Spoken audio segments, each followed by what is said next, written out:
Rahul, southern സ്കൈസിന്റെ ഈ ഡൈനിങ്ങിലാണ് ഇപ്പോൾ 5 പേർ കുടുങ്ങിയത്. അതിൽ ഒരാളെ രക്ഷിച്ചിരിക്കുന്നു. അതൊരു വനിതയാണ് എന്നാണ് ഞാൻ മനസ്സിലാക്കുന്നത്.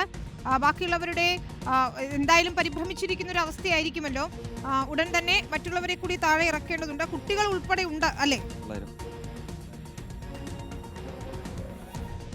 വിനീത, ഏറ്റവും ആശ്വാസകരമായ കാര്യം ഒരാളെ താഴേക്ക് ഇറക്കാനാകി എന്നുള്ളതാണ്. ഇവിടെ നിന്ന് ഇപ്പോൾ കാണുന്നത് ഫയർഫോഴ്സിൻ്റെയും നാട്ടുകാരുടെയും പോലീസിൻ്റെയും നേതൃത്വത്തിലാണ് രക്ഷാപ്രവർത്തനം പുരോഗമിച്ചുകൊണ്ടിരിക്കുന്നത്. അതിൻ്റെ തത്സമയ ദൃശ്യങ്ങൾ കൂടിയാണ് ഇപ്പോൾ പ്രേക്ഷകർ കാണുകയും ചെയ്യുന്നത്. ഒരു സ്ത്രീനെയാണ്, മുകളിൽ കുടുങ്ങിക്കിടന്ന ഒരു സ്ത്രീനെയാണ് ഇപ്പോൾ താഴേക്ക് ഇറക്കുകയും ചെയ്തിരിക്കുന്നത്. ഫയർഫോഴ്സ് ഇവിടെ എത്തി. ഫയർഫോഴ്സിൻ്റെ നേതൃത്വത്തിൽ, പോലീസിൻ്റെ നേതൃത്വത്തിലൊക്കെയാണ് ഇപ്പോൾ ഒരാളെ താഴേക്ക് എത്തിക്കാൻ കഴിഞ്ഞിരിക്കുന്നത്. ഇനിയും 4 പേർ മുകളിലുണ്ട്. ഏതാണ്ട് ഒരു 150ഓളം അടി ഉയരത്തിലാണ് ഈ 4 പേരും കുടുങ്ങിക്കിടക്കുന്നപ്പോൾ ഈ വടത്തിൻ്റെ സഹായത്തോടെ ഒക്കെയാണ് ഈ ആളുകളെ താഴേക്ക് എത്തിക്കാനുള്ള ശ്രമങ്ങൾ നടന്നുകൊണ്ടിരിക്കുന്നത്. ഇപ്പോൾ പ്രതിസന്ധി ആയിക്കൊണ്ട് മഴയും പെയ്യുന്നുണ്ട്.